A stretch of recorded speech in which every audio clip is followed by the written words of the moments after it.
you for joining us today on EarthFile. I'm Ayola Kasim. In 2011, the United Nations approved reducing emissions from deforestation and forest degradation program known as RED for Nigeria with a funding of $4 million.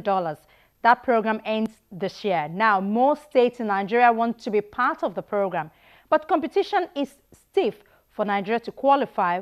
More has to be done. Poorly managed logging and increasing needs for agricultural land are fragmenting Nigeria's remaining forests.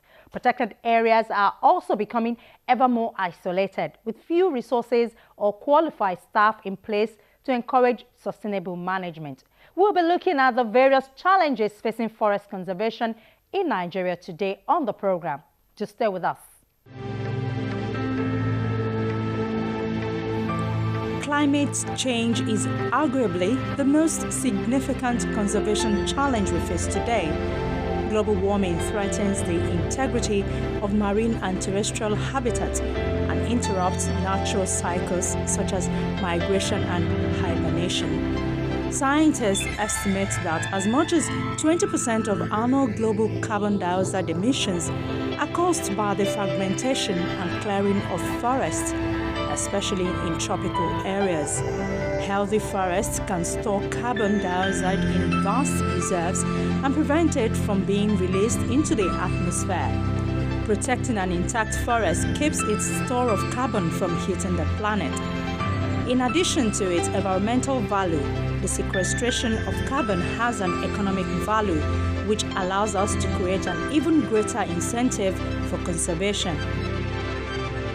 The capacity of the planet to recycle the carbon pollution has been overstretched. And she's no longer able to recycle it, especially as we're destroying forests at a very, very fast rate.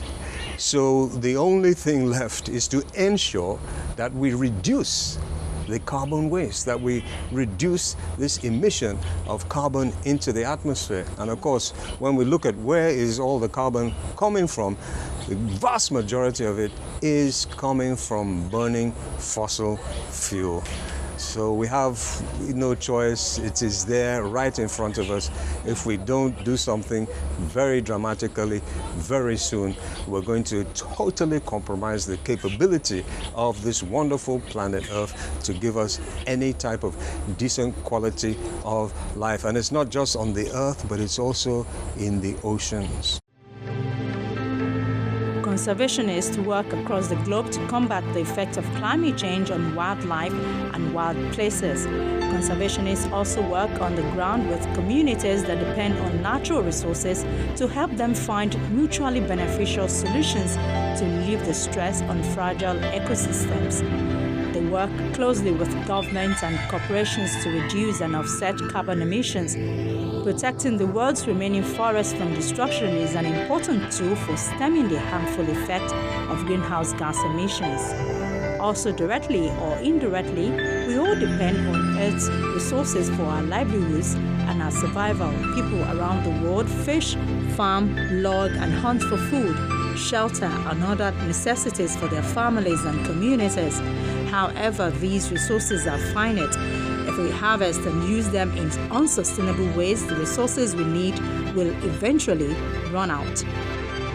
If we go by the way we are going, of at least impacting, using about 18 billion global per hectares of land, and the whole world, global per hectares is just 12 billion. The meaning of it is that we are over, stretching the threshold, and at the end of the day, we have to pay the price. So we need to ask, where are we going to get the extra land to use? How do we, as human beings of this race, want to change our patterns of resource use and burning of fossil fuels, our need for water, our need for land for agriculture, for food security, our need for land for everything we do, for infrastructure.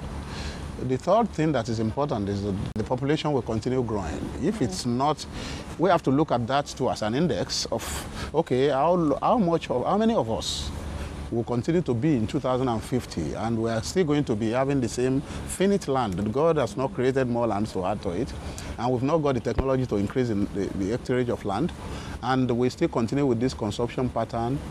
Then in Europe, in America, in Asia, in Africa, in Australia, and in other parts of the world, there is need for a global action with local action. What people used to say is global idea, local action. I think now it's going to be global action, local action.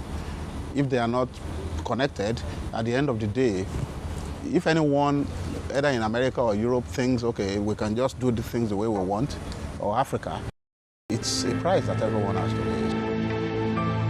Nigeria, home to Africa's large human and its largest economy, has also retained vibrant wilderness. The country's forests and savanna parks and wetlands rank among the continent's most important.